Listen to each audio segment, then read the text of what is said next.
Hello, Smiss san. Thank you for having time today, and I'm very honored to have you as a Famiee discussion guest.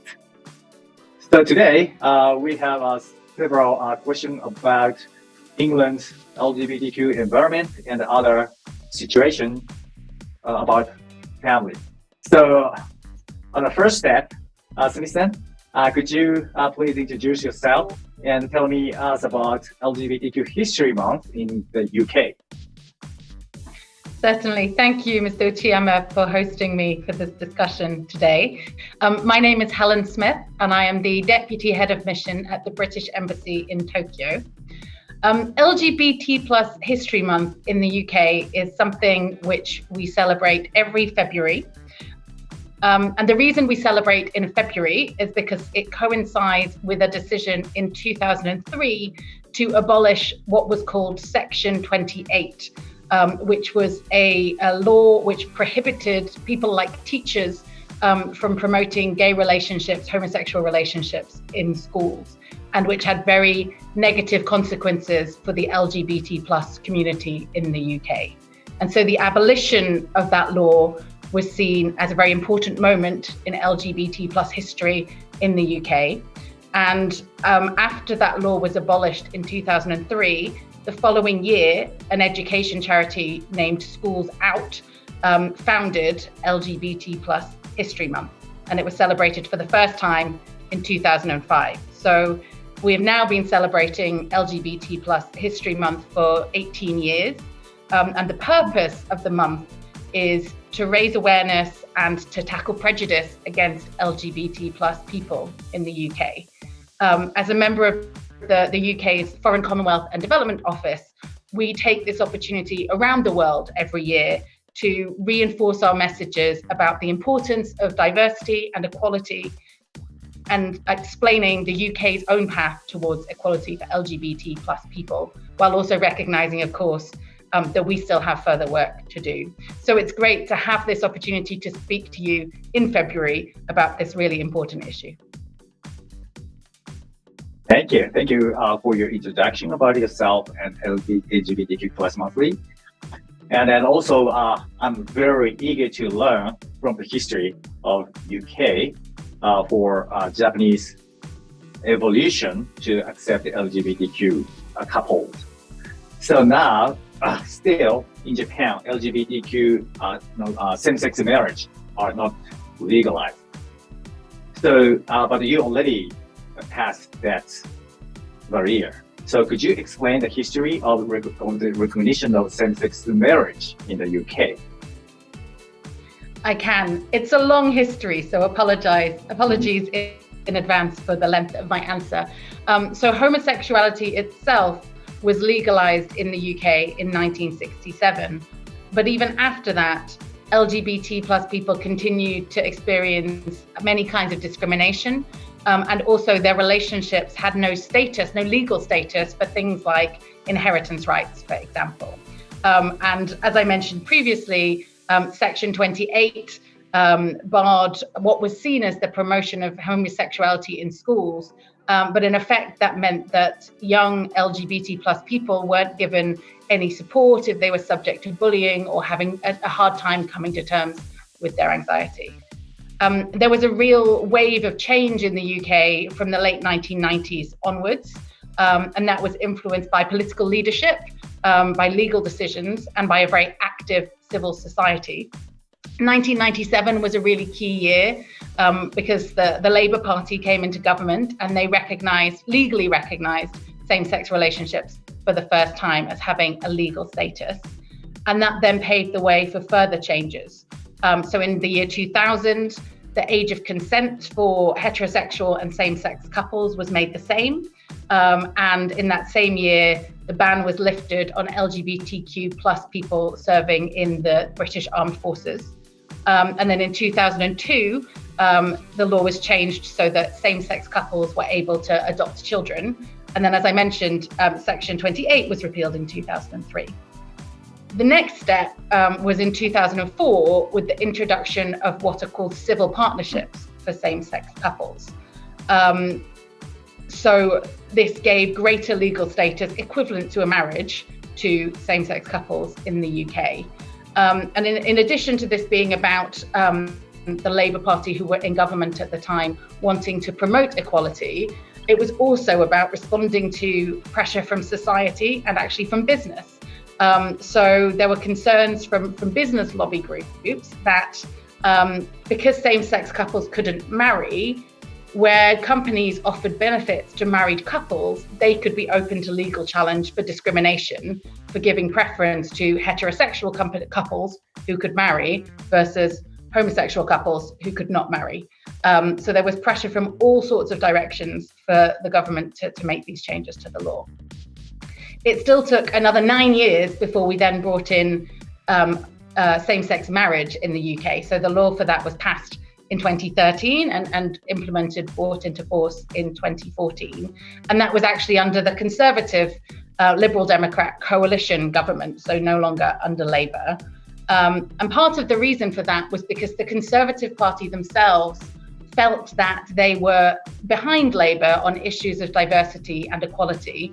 So, for example, in the earlier 1997 election, only 13 of 165 Conservative MPs elected had been women, versus 101 of 418 Labour MPs. So they felt they were in a weak position in terms of being seen to support diversity and inclusion. And David Cameron, when he had come into the leadership of the Conservative Party in 2006, before he became Prime Minister, had said very clearly that gay and straight, homosexual and heterosexual relationships were equally valid. And he was clearly responding in that to public shifting view. So there was a real shift, for example, from the year 2000, when only 46% of the public supported gay marriage, through to in 2007, 68% supported gay marriage. So a real shift of public views. There was still some debate, obviously, within the Conservative Party. I think issues that we see played out similarly in Japan about the balance between traditional family values and equality and diversity. But David Cameron, leading the Conservative Party through the 2010 general election and into coalition, was very clear about his support for equality. And in 2011, having come into government, made a commitment to introduce same-sex marriage. There was then a public consultation on the issue of same-sex marriage, which started where there was a majority of support for same-sex marriage in response to that consultation. So 53% of respondents agreed. And the day that the result of that consultation came out, the government announced that they would introduce same-sex marriage. I think it's important to say that wasn't a referendum. It was a consultation where people can send in their views, but it still gave the government a broad sense of the opinions of the public before just making the decision to introduce the new law. And so thanks to this leadership shown by the government at the time, the marriage bill, as I say, was passed in 2013, came into effect in 2014 in England and Wales.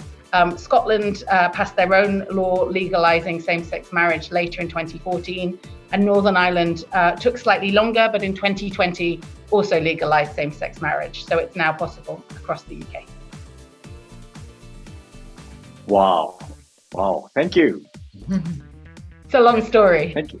Yeah, thank you for sharing the long story. So I got to realize that the same-sex marriage legalization didn't happen at one event.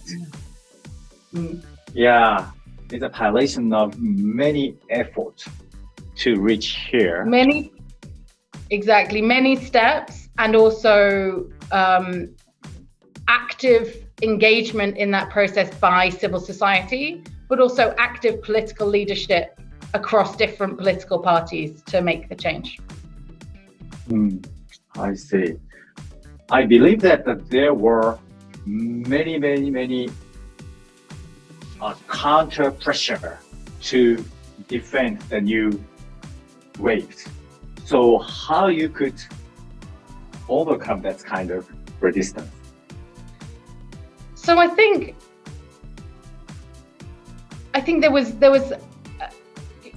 an important role for education and for information sharing in that process of overcoming concerns. I think also, it comes back to a question of political leadership. So recognizing that, for example, within the Conservative Party, not every branch of the party felt that it was able to support same-sex marriage at the time when the law was passed, but understanding that the public supported it, the Prime Minister of the time was able to make that move. He also focused on the question of equality rather than the question of gay rights. So I think this is a really important thing, a really important message, which is that LGBT plus people in the UK, in Japan, anywhere, they're not asking for special treatment, they're asking for equality, for the same rights as everyone else has. And I think that was a really important shift in the focus towards equality rather than a sense of special arrangements or special rights. That's interesting. That's interesting. We can learn from that experience. Okay, let's go to the next question. So, you already legalized the same-sex marriage, but still, are there any issues faced by the LGBTQ community in the UK, despite the recognition of same-sex marriage? Yes, there definitely are. And I think, the legal framework is only part of the journey towards equality and towards ending discrimination. So about 5 years ago, back in 2017-18, the UK conducted a national survey of LGBT plus people to find out what challenges faced them. And they had more than 100,000 responses to that survey. So it was the largest national survey of its kind anywhere in the world. And it showed that there were still many challenges. So for example, on average, the respondents to the survey were less happy with their lives than other people in society. Trans respondents in particular were much less happy with their lives than other respondents. Just over half of the respondents said that they were comfortable being LGBT in the UK, so just under half said they weren't. And 7 out of 10 respondents said they were not open about their sexual orientation. So still, despite having the legal framework and despite a focus on equality and discrimination, people still didn't feel comfortable being fully themselves in UK society. Around 20% of respondents said that they'd had bad experiences at work because of their sexuality or gender orientation. And around 10% said that they'd experienced verbal harassment or harmful comments. So we still have a long way to go in addressing these issues. Wow. So that's very, very interesting. So legalization is just one step to implement the real equality. I see. So what kind of initiatives have been implemented to address these issues now? So the UK government has an LGBT action plan, which was adopted in 2018 as a result of this survey. And the aim of that plan is to improve the lives of LGBT plus people in the UK. So there's a real commitment in that to set out effective policy to address the challenges, building on the evidence we've gathered. And that action plan had over 75 commitments in it. And that included things like appointing a national LGBT health advisor, extending a program teaching around anti-homophobic, biphobic or transphobic bullying in schools, and taking more action on LGBT hate crime. And the government also committed significant funds, about £4.5 million sterling, towards supporting those programs and those changes. So again, it's not just the legal framework, it's concentrated, continued government action to ensure that our anti-discrimination policies and our commitment to equality are genuinely implemented in the real world. That is what's needed to make a reality of our commitment to equality. I see.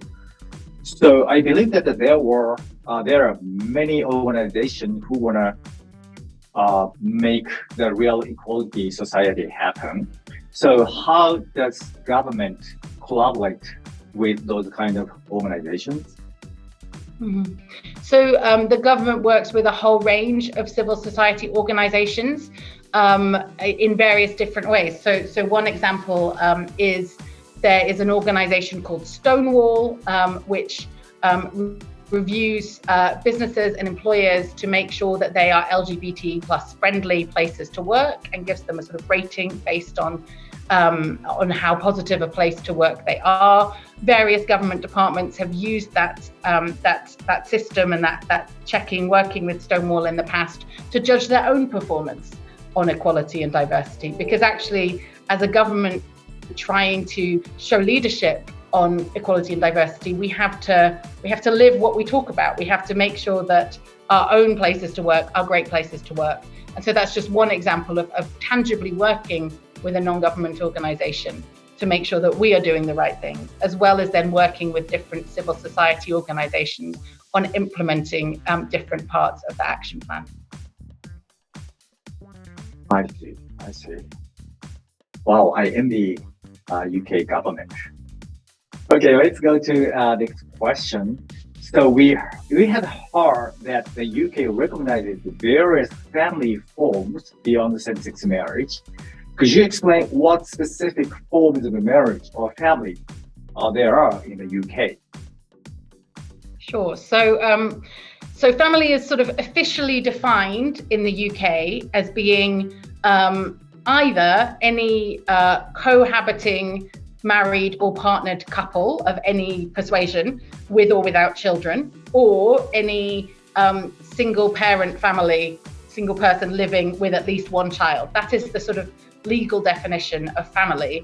But within that encompasses a whole range of types of family units. So that might be single parent families, it might be same-sex partners who are parents, adoptive parents, foster families, step families, multi-generational families where you have different generations living in the same household. So there's a whole range of different family units that move away from what was once considered the sort of standard nuclear family in the UK.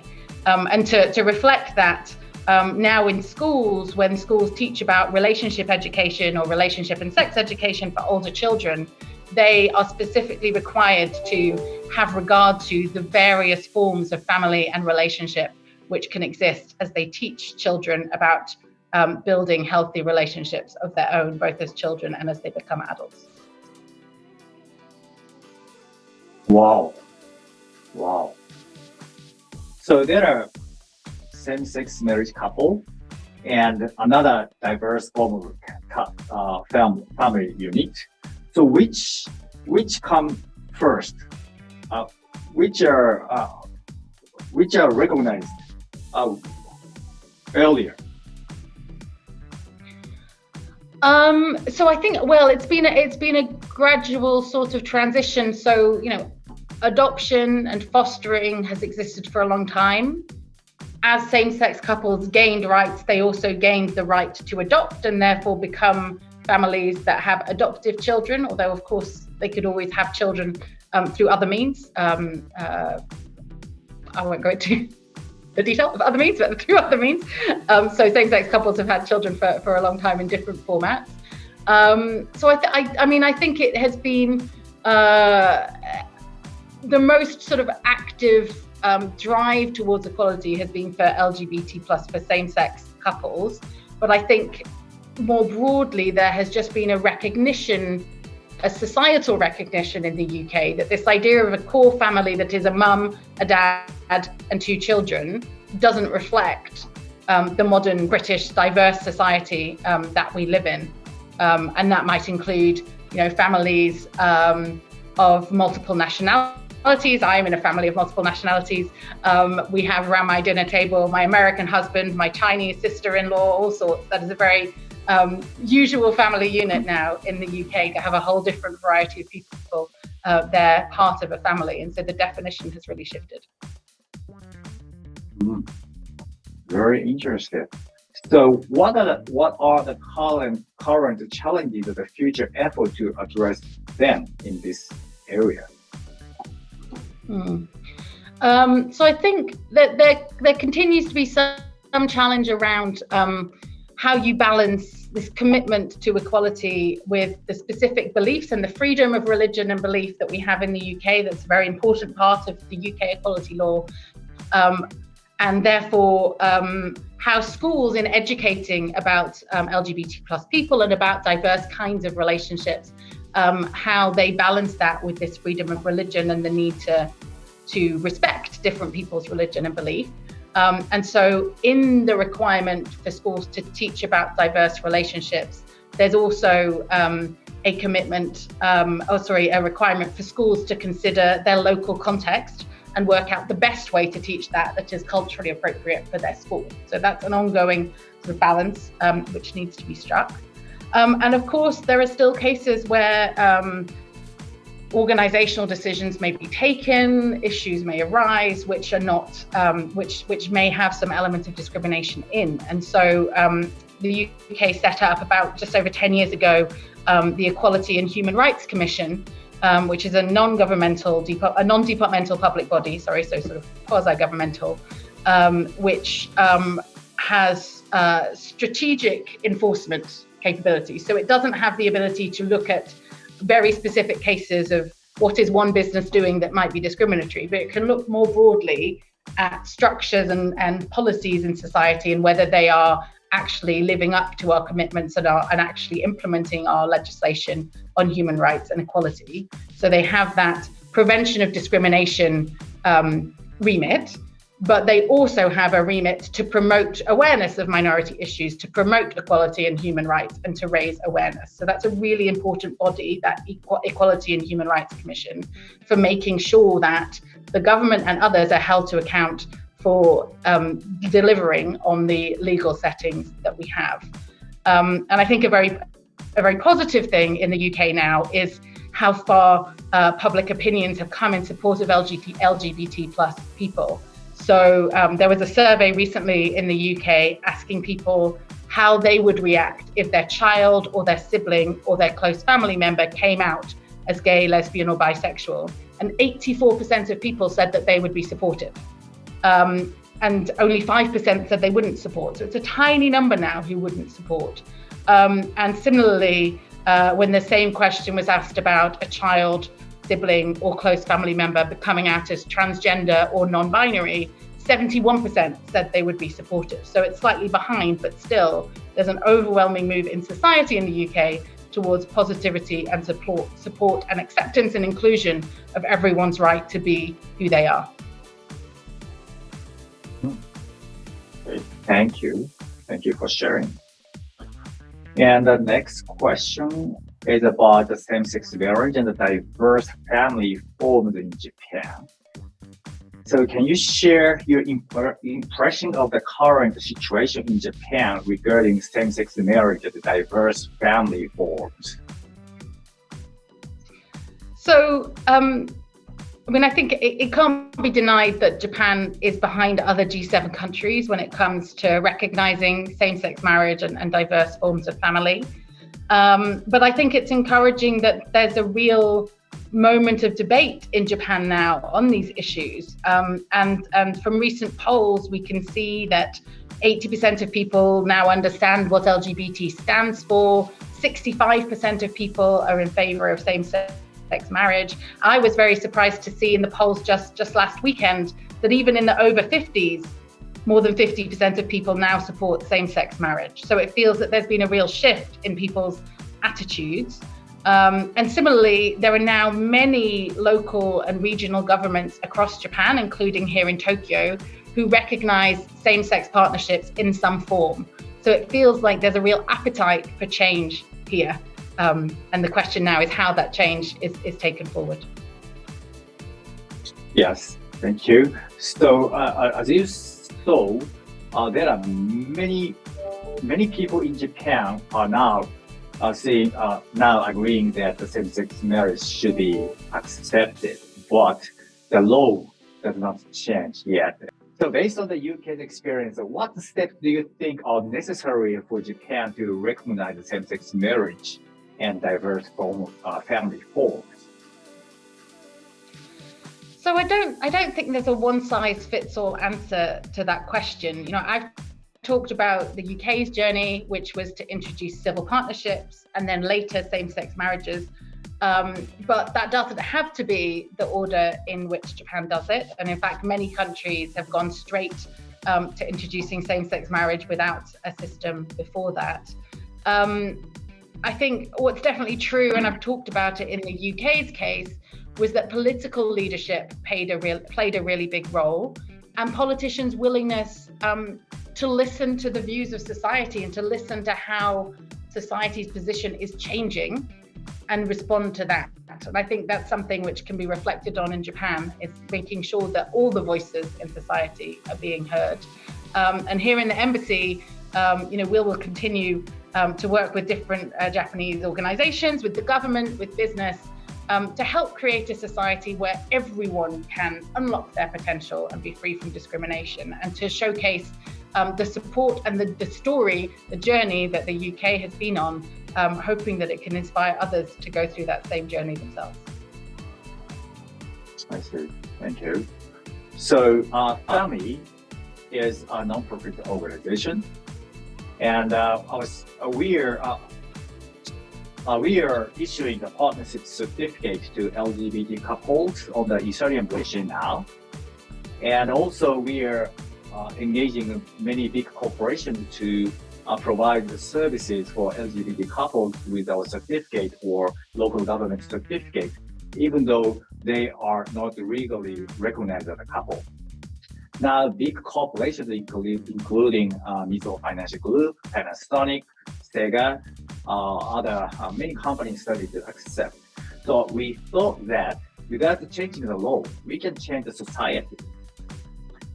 And as you know, in addition to LGBT couples, various diverse forms of families are struggling to get the same benefit as a legal marriage couple. So we are planning to expand our services to diverse forms of families in addition to LGBT couples. So if many big corporations start to accept those kind of various forms of couple with our certificate to provide the services of our family, again, we can change the society without changing the law. So if that initiative expands, then we can say to government that, hey, these kind of many corporations or many people are accepting LGBT couples and the diverse form of a family. Why don't you change the law? So that is our concept of our activities. So do you have any opinion or advice for our activities? Thank you. I mean, I think it's a really great initiative, because I think, as you say, changing people's lives without changing the law means we can shortcut the process and make sure that people have equal access to benefits and to services and to facilities that they might need. And I also think in any country, this isn't specific to Japan, but in any country, if government can see that civil society and business are working together and want the same change, then that is going to be influential on the decisions that they make in the future. So hopefully that will then help to influence a move towards a legal change in the future as well. I think there's a key element for government which remains it's not all about recognizing same-sex marriage, it's also about ending discrimination. And I think that is a key place where legislation to enforce non-discrimination against LGBT people is really important, to make sure that they have the protections that they have the same right to as other people. But the access to services, the access to other things can be done, as you say, in a non-governmental way until the day when the government feels ready to introduce those sorts of systems. I see. Yes, and I think that Japan is a very rare position in the world. I mean, US and the UK already legalized same-sex marriage, and in China or Korea or other Asian country, they're very behind that trend. LGBT couple cannot come out in the society. But in Japan, legalization doesn't happen yet. But many corporations or many people now start to accept that concept. So our initiative, easily we can get some agreement or many people feel sympathy with our project.